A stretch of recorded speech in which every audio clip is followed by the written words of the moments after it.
Aujourd'hui, je vais te présenter un exercice particulièrement efficace pour isoler la partie haute de tes pectoraux.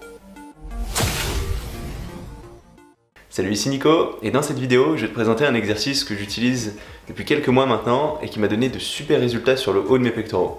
Il me permet d'avoir des super sensations et je pense que ça t'aidera à faire la différence si c'est une partie qui te pose problème. Cet exercice, il va se passer à la poulie. Mais ce que tu vas devoir faire, c'est amener un banc sous cette poulie. Et ce banc, tu vas l'incliner à 45 ou 30 degrés. Je te conseille plutôt 30 degrés, puisque en général, à 45 degrés, tu risques d'avoir trop tendance à faire entrer en jeu tes épaules. Et à partir de là, ce que tu vas faire, c'est les écarter à la poulie. Mais pas n'importe comment, pas en utilisant les poignets classiques, mais en attrapant directement le câble à sa base. Et ce que ça va te permettre, c'est d'avoir une position du coude, de la main, qui vont particulièrement bien isoler le haut de pectoraux. Tu vas moins impliquer tous les autres faisceaux, le faisceau du bas, le faisceau du milieu, et tu vas avoir moins tendance aussi à faire entrer en jeu tes épaules. Alors concrètement, comment tu vas t'y prendre? La première chose que tu vas faire, c'est bien centrer ton banc entre les deux poulies. Parce qu'on ne peut pas être trop à gauche ou trop à droite, ce qui ferait que tu n'auras pas exactement la même contrainte sur un bras ou sur l'autre, et que tu pourrais créer des déséquilibres. Et c'est pas obligé que tu t'en rendes compte, puisque si tu as un pec un peu plus fort que l'autre, tu peux être asymétrique et pas t'en rendre compte. Donc c'est quelque chose qu'il faut que tu vérifies avant de te lancer. À partir de là, une fois que ce banc il est bien au milieu de tes deux poulies, tu vas aussi gérer l'avancement de ce banc de sorte à avoir tes épaules qui soient à peu près au niveau des poulies. Donc après ça va varier un peu selon les morphologies. Tu pourras ajuster si tu sens un peu trop tes épaules ou si tu n'arrives pas trop à sentir ton haut de pec. Mais comme point de repère, ça sera pas mal. C'est important de ne pas le mettre trop devant ni trop derrière pour avoir la bonne tension et bien isoler ce haut de pec. À partir de là, tu vas te mettre devant ce siège. Tu vas tirer tes épaules en arrière et vers le bas. C'est comme ça que tu vas coller tes omoplates, que tu vas garder tes épaules en arrière et que tu vas pouvoir bien isoler le haut de pectoraux sans trop faire entrer le haut de tes épaules, ton faisceau avant d'épaule. Puisque en fait, chaque fois que tu vas faire rentrer tes pectoraux, le haut de tes pectoraux en jeu, tu vas toujours faire un petit peu rentrer aussi le haut d'épaule, c'est ce faisceau avant d'épaule. Tu ne peux pas complètement isoler l'un ni complètement isoler l'autre. Et en fait, ce qu'on va faire, c'est se mettre dans la position où certes tu vas utiliser les deux, mais tu vas avoir plus tendance à utiliser le haut de pectoraux plutôt que ton épaule. Donc c'est pour ça qu'on va bien garder ces omoplates tirées en arrière, qu'il va toujours falloir les garder bien collés, et que c'est important que tu te mettes en position avant même d'être assis sur ton banc. Donc tu gonfles ton torse, tu tires en arrière et vers le bas ses épaules. Là tu vas pouvoir t'asseoir sur ton siège. Ce qui va se passer, c'est que tu vas avoir le haut de ton dos qui sera seulement en contact, mais le bas de ta colonne il devrait être creux, donc seulement ton bassin, le haut de ton dos. Tu vas baisser tes coudes et tu vas commencer avec tes coudes légèrement en dessous du niveau de tes épaules. Il n'y a pas besoin de descendre trop bas, parce que si tu te descends trop bas, tu vas perdre la tension dans le haut de tes pectoraux, et ce sera principalement, là encore, tes épaules qui vont faire le travail. Donc comme je t'ai dit, tu vas ensuite attraper directement le câble à sa base, pas besoin d'utiliser une poignée, et ce que tu vas faire, c'est casser légèrement le poignet. Et comme ça, ce sera encore plus facile de désengager l'épaule. Donc toujours en gardant tes épaules bien collées en arrière, tu vas voir ce poignet un peu cassé, et tu vas essayer d'avoir ton coude qui pointe vers le bas, vers le sol, mais aussi légèrement vers l'extérieur, légèrement derrière toi. Après, tu vas pouvoir ajuster un petit peu selon ta morpho pour essayer de bien isoler ce haut de pec. Ce qui est important en fait, c'est que tu sentes cette tension dès le début du geste.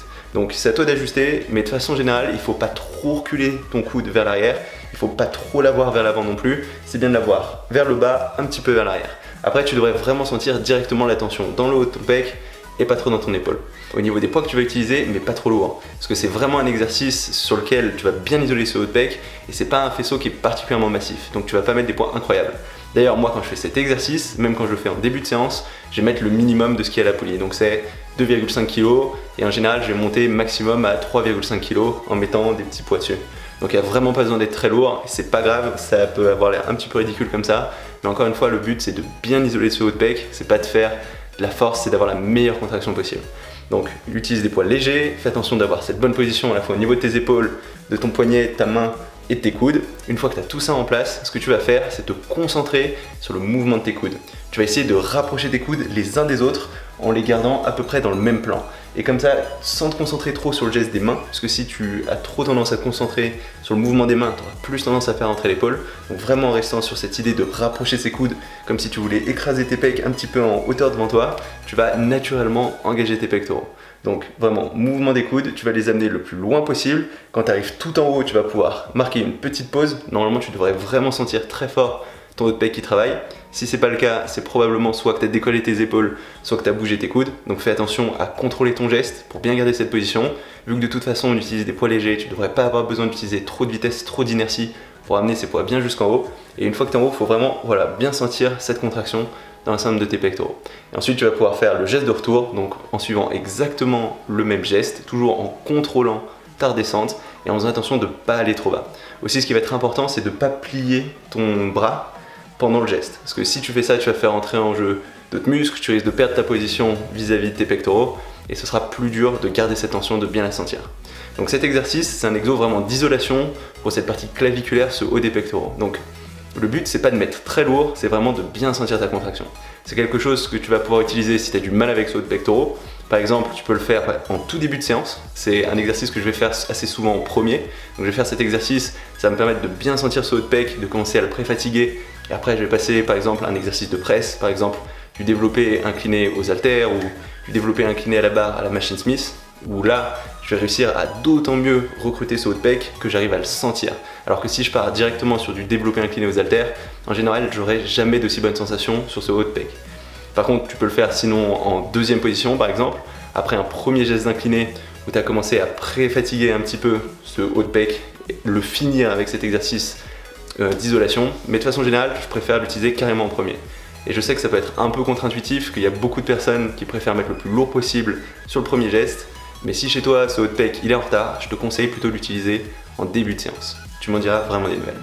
Voilà, ça va être tout pour cet exercice. Si tu l'as pas encore essayé, je te le conseille vraiment. Je suis sûr que ça t'aidera à faire une bonne différence sur ce haut de pec. Si jamais ça t'a plu, n'hésite pas à mettre un petit pouce bleu. Tu peux mettre aussi un commentaire sous cette vidéo, par exemple si tu es familier avec cet exercice ou si tu as des variantes qui permettent de cibler ce haut de pec.